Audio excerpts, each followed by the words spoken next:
tout commence dès son origine, en 1662. Il ne s'agit alors que d'une maison de campagne, à 2 heures de cheval de Paris. Louis XIV veut s'y installer, alors il lance les premiers grands travaux.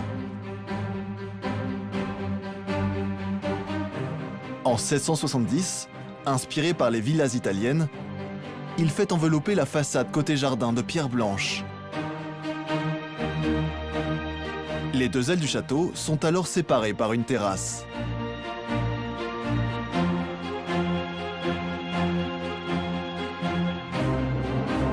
Peu commode et très exposée aux intempéries, elle est remplacée en 1678 par l'emblématique Galerie des Glaces. Une salle d'apparat extravagante, à l'image des chantiers suivants. Une nouvelle aile est ajoutée au château. 2 écuries gardent désormais son entrée et plusieurs nouveaux bâtiments sont érigés.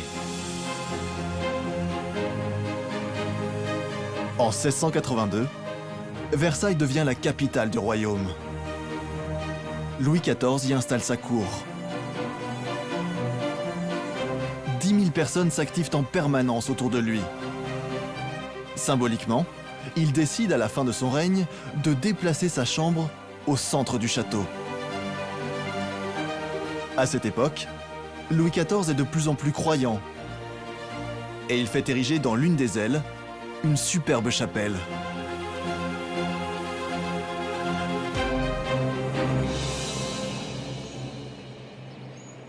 Ce chef-d'œuvre de style gothique sera le prochain grand chantier de Versailles.